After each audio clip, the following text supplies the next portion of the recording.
Good morning प्यारे बच्चों। Online कक्षा में आप सभी का मैं हार्दिक स्वागत करता हूं। हम लोग देख रहे थे हिस्ट्री का chapter number 3, nationalism in Europe, माफ़ कीजिए, नेशनलिज्म इन इंडिया, भारत में राष्ट्रवाद। इसका तीसरा भाग हम लोग देखने जा रहे हैं। हमने पहले और दूसरे भाग में देखा था कि किस प्रकार से असहयोग खिलाफत आंदोलन गांधी जी ने चौरा चौरी की घटना के कारण वापस लिया था। अभी हम लोग इस अध्याय में सविनय अवज्ञा आंदोलन के बारे में विस्तृत रूप से जानकारी हासिल करेंगे।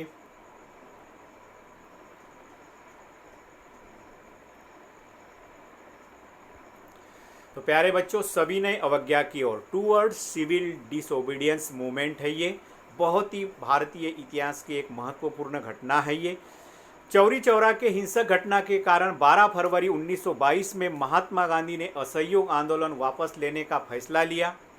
उन्हें लगता था कि सत्याग्रही को व्यापक प्रशिक्षण की जरूरत है।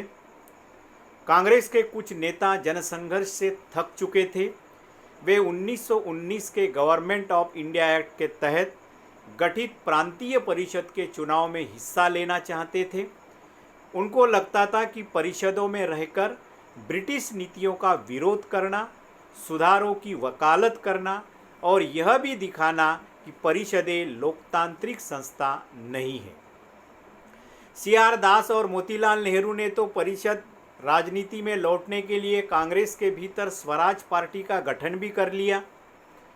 जवाहरलाल नेहरू और सुभाष चंद्र बोस जैसे युवा नेता ज़्यादा उग्र जन आंदोलन और पूर्ण स्वतंत्रता के लिए दबाव बना रहे थे। इस प्रकार से कांग्रेस के आंतरिक बहस व असहमति के इस माहौल में दो घटनाओं से भारतीय राजनीति की रूपरेखा बदल गई।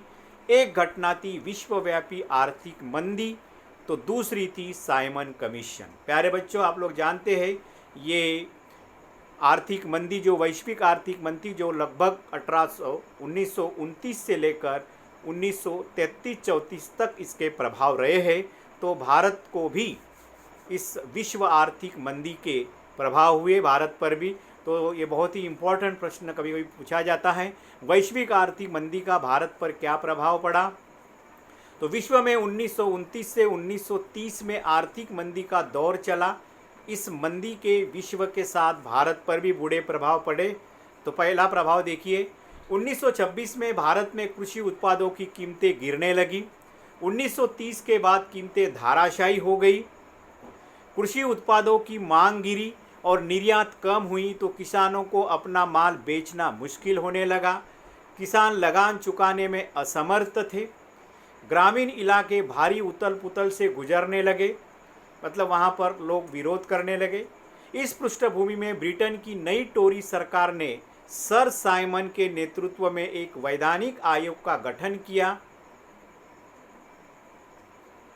इसे ही साइमन कमीशन के नाम से जाना जाता है, जिसका गठन 1927 में हुआ। प्यारे बच्चों, साइमन कमीशन का गठन इंग्लैंड में 1927 में हुआ और ये भारत आया 1928 में, फरवरी में। इसलिए इस पर जनरल नॉलेज में प्रश्न पूछा जाता है कि साइमन कमीशन की स्थापना या गठन कब हुआ, 1927 में, और भारत कब आया या भारत कब पहुंचा, 1928 में। यह आयोग भारत में संवैधानिक व्यवस्था की कार्यशैली का अध्ययन करना था और इसके बारे में सुझाव देना था। इस आयोग में एक भी भारतीय नहीं था, सारे अंग्रेज थे। इसलिए जब यह आयोग 1928 में भारत में आया तो इसका जमकर विरोध होने लगा और नारे लगने लगे, साइमन गो बैक, ठीक है, साइमन वापस जाओ।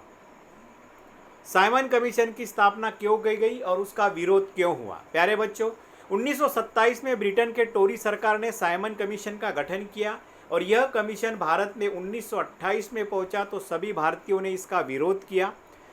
भारतीय राष्ट्रवादियों की मांग पर भारत में संवैधानिक व्यवस्था की कार्यशैली का अध्ययन करने और उस पर अपने सुझाव देने के लिए साइमन कमीशन का गठन किया था।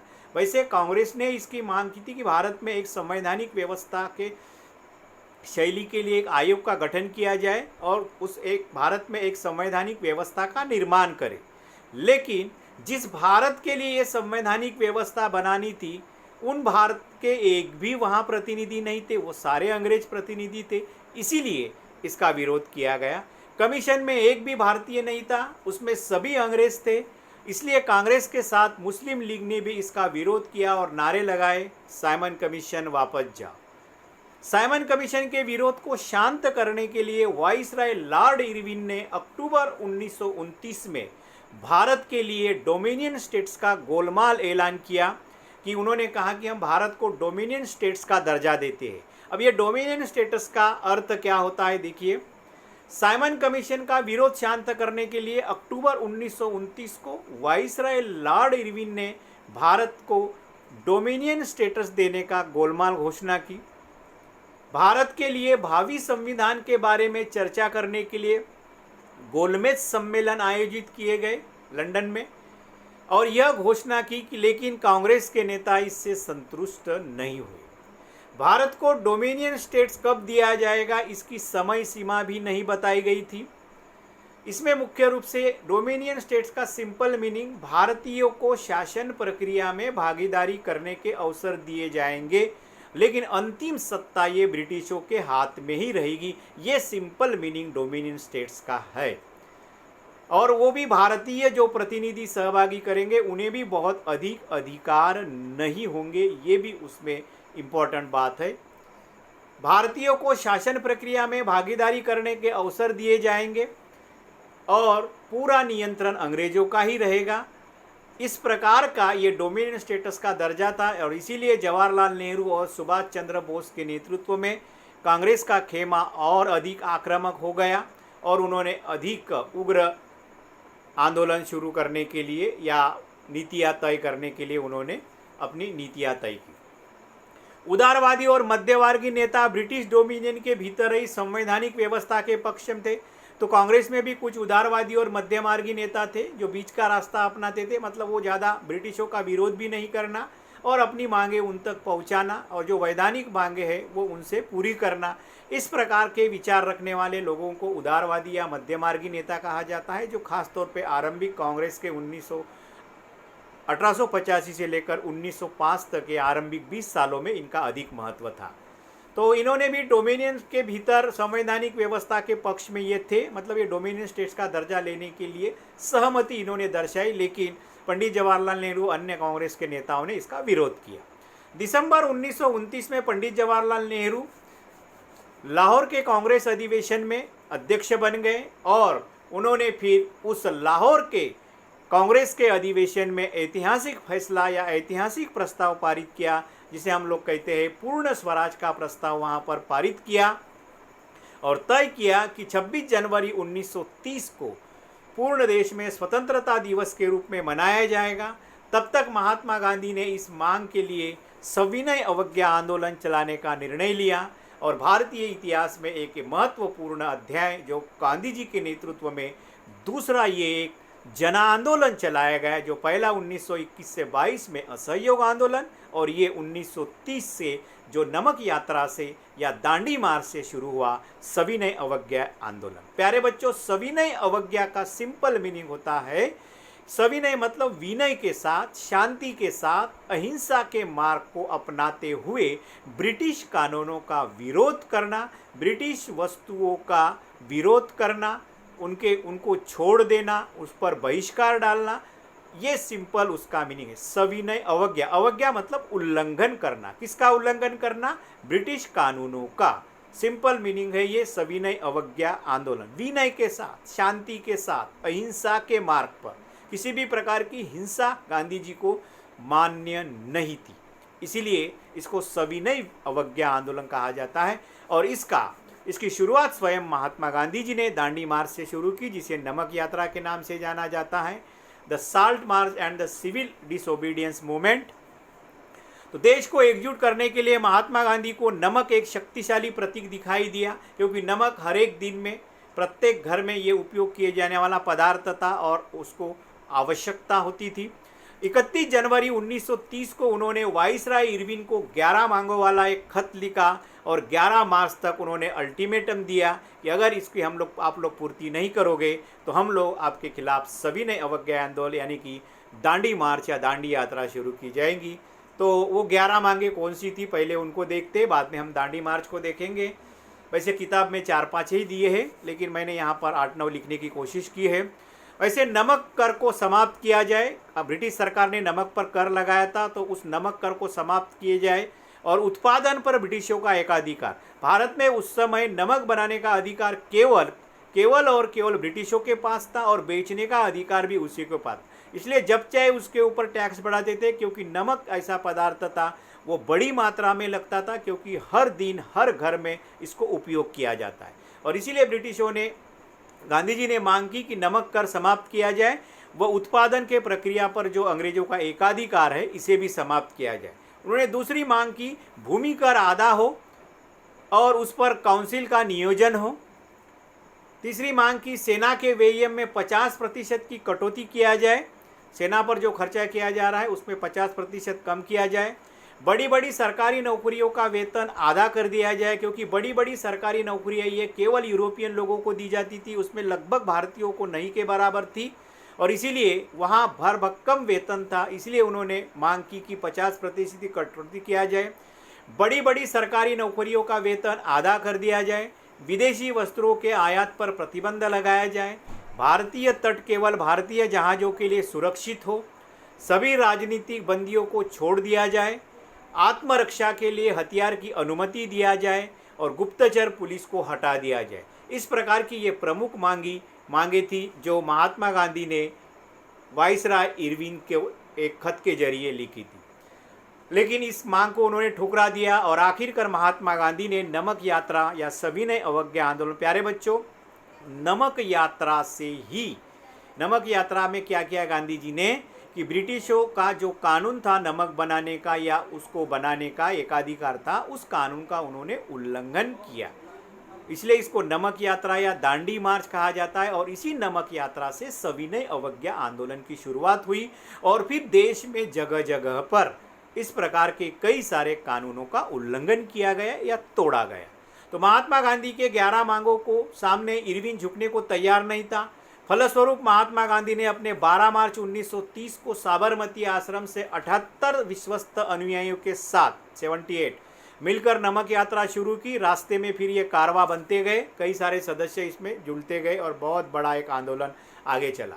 साबरमती से लगभग 240 किलोमीटर दूर सूरत के पास तट पर स्थित दांडी नामक स्थान पर 6 अप्रैल 1930 को लगभग 24 दिन की यात्रा करके पहुंचकर वहां महात्मा गांधी ने नमक बनाया और ब्रिटिश कानून का उल्लंघन किया। यही से सविनय अवज्ञा आंदोलन की शुरुआत होती है। यहाँ पर महात्मा गांधी जी ने और उनके अनुयायी ने ब्रिटिश सरकार का जो कानून था नमक बनाने का एकाधिकार वाला और बेचने का एकाधिकार वाला, उस कानून का उन्होंने उल्लंघन किया और इन्होंने स्वयं वहाँ नमक बनाया और लोगों को दिया। सविनय अवज्ञा का अर्थ होता है विनय के साथ अर्थात शांतिपूर्ण तरीके से ब्रिटिश कानूनों का उल्लंघन करना है, चाहे ब्रिटिश सरकार कितना भी बल प्रयोग करे। गांधी जी ने नमक कानून तोड़ने का फैसला क्यों किया? अब सवाल यह होता है कि गांधी जी ने सविनय अवज्ञा आंदोलन की शुरुआत करने के लिए नमक कानून तोड़ने का ही क्यों फैसला लिया, अन्य कानून तोड़ने का क्यों फैसला नहीं लिया? उसके पीछे गांधी जी क्या तर्क देती है, ये बहुत बार प्रश्न पूछा जाता है कि गांधी जी ने नमक कानून तोड़ने का फैसला क्यों किया। नमक के उत्पादन एवं बिक्री पर ब्रिटिश सरकार का एकाधिकार था, नंबर 1। ब्रिटिश सरकार ने नमक पर कर या टैक्स बढ़ा दिया था, नंबर तीसरा, गांधी का कहना था कि नमक एक प्राकृतिक पदार्थ है जिसे बनाने का अधिकार सबको होना चाहिए, किसी एक को नहीं। नमक सभी लोगों के भोजन का अभिन्न हिस्सा होने के कारण इस पर लगा कर और उत्पादित का एकाधिकार समाप्त करने के लिए नमक कानून तोड़ना चाहते थे। और नमक यात्रा के जरिए सबसे इम्पोर्टेंट, महात्मा गांधी देश के सभी वर्ग एवं समूहों को, लोगों को सविनय अवज्ञा आंदोलन के साथ जोड़ना चाहते थे। इन सभी कारणों के कारण उन्होंने सर्वप्रथम नमक कानून तोड़ने का ही निर्णय लिया। सविनय अवज्ञा आंदोलन में कौन कौन से तरीके अपनाए गए, ये बहुत बार पूछा जाता है। असहयोग आंदोलन और सविनय लगभग मिलते जुलते ही है। देश के विभिन्न भागों में नमक कानून तोड़ा गया। नंबर 1, सरकारी नमक कारखानों के सामने प्रदर्शन किए गए।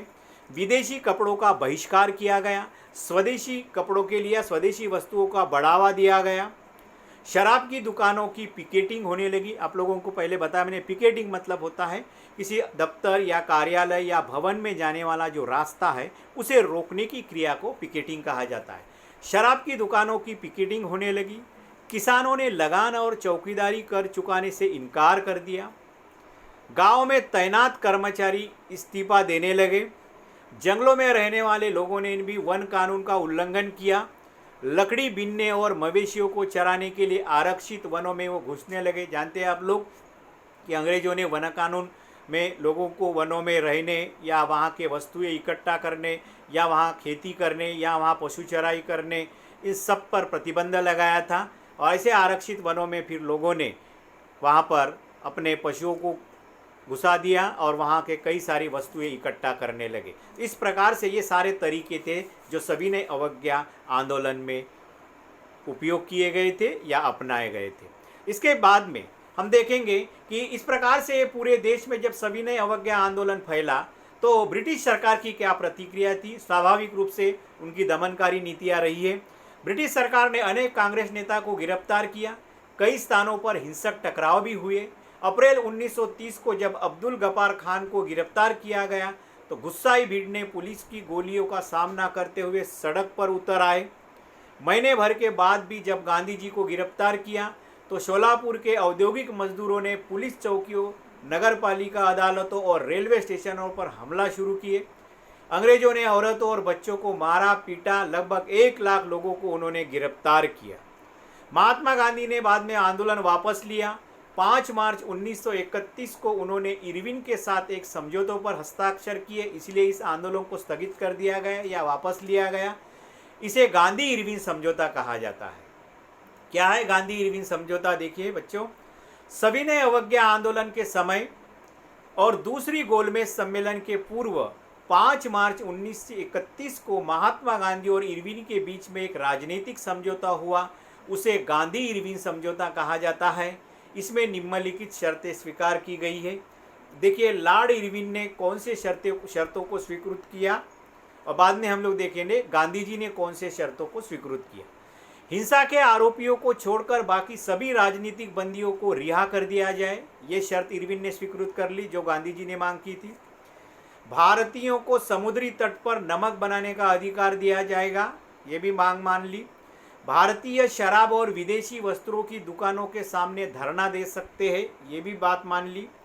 आंदोलन के दौरान त्यागपत्र देने वाले को उनके पद बहाल किए जाएंगे, मतलब जिन लोगों ने नौकरियां छोड़ दी थी उनको फिर से बहाल किए जाएंगे और आंदोलन के दौरान जब्त की गई संपत्ति वापस दी जाएगी। इस प्रकार से इरविन ने ये शर्तें मान ली। गांधी जी ने कौन से शर्तें मान ली? देखिए, सविनय अवज्ञा आंदोलन स्थगित किया गया। कांग्रेस द्वितीय गोलमेज परिषद में भाग लेगी और कांग्रेस की ओर से गांधी जी गए थे। कांग्रेस ब्रिटिश सामान का बहिष्कार नहीं करेगी। देखिए उन्होंने क्या मान ली थी बात कि शराब की दुकान और विदेशी कपड़ों के सामने वो प्रदर्शन करेंगे, लेकिन कांग्रेस ब्रिटिश सामान का बहिष्कार नहीं करेगी और गांधी जी पुलिस की जातियों की मांग को छोड़ देंगे। तो इस प्रकार से ये सारी चीज़ें थी जो गांधी जी ने एक्सेप्ट कर ली थी। दिसंबर 1931 में द्वितीय गोलमेज के लिए गांधी जी लंदन गए। वार्ता बीच में टूट गई और गांधी जी निराश होकर वापस लौटे। यहाँ आकर उन्होंने पाया कि सरकार ने नए सिरे से दमन कार्य शुरू किया है। गफ्फार खान और जवाहरलाल नेहरू उस समय दोनों, उन्होंने पाया कि दोनों जेल में हैं। कांग्रेस को उन्होंने गैरकानूनी संगठन घोषित कर दिया था। सभाओं, प्रदर्शनों और बहिष्कार जैसे गतिविधियों पर रोकने के लिए सख्त कदम उठाए थे। इसी बीच गांधी जी ने सविनय अवज्ञा आंदोलन फिर से शुरू किया, लेकिन साल भर के भीतर ही लगभग 1933 तक उसकी गति मंद हो गई। वह अपने आप सविनय अवज्ञा आंदोलन यहाँ समाप्त हुआ। प्यारे बच्चों, इतना विस्तृत मात्रा में फैला हुआ ये सविनय अवज्ञा आंदोलन कमज़ोर क्यों हुआ, उसमें क्या खामियां थी, इन कारणों के बारे में हम लोग अगले अध्याय में चर्चा करेंगे कि असहयोग आंदोलन में, माफ़ कीजिए, सविनय अवज्ञा आंदोलन में हर एक समुदाय और हर एक वर्गों ने जो हिस्सा लिया था उनकी भूमिका क्या थी, उनकी आकांक्षाएं क्या थे, स्वतंत्रता या स्वराज के उनके दृष्टि से क्या मायने थे, ये सभी बिंदुओं का विस्तृत रूप से हम लोग चर्चा करेंगे, जिसमें हम लोग किसान से लेकर, नेताओं से लेकर, मुस्लिम समुदाय से लेकर, दलित समुदाय, महिला, औद्योगिक, उद्योगपति, इन सभी समुदायों के योगदान और उनकी भूमिका व उनके अर्थों के बारे में जानकारी लेंगे। तो यहाँ पर ये प्रमुख प्रश्न दिए गए हैं। इन प्रश्नों के उत्तर बहुत ही इम्पोर्टेंट क्वेश्चन मैंने दिए हैं, ये आपको लिखना है और फिर हम लोग अगले चैप्टर में देखेंगे, जिसमें 2 बिंदु बहुत ही महत्वपूर्ण है। नंबर 1, असहयोग आंदोलन की भूमिका क्या है या उसकी समीक्षा हम लोग कहेंगे या उनकी सीमाएं। नंबर 2, लास्ट जो है, भारत में राष्ट्रवाद के निर्माण में हमारे जो राष्ट्रीय प्रतीक है उनकी क्या भूमिका रही है, वो अगले भाग में देखेंगे। तब तक के लिए धन्यवाद।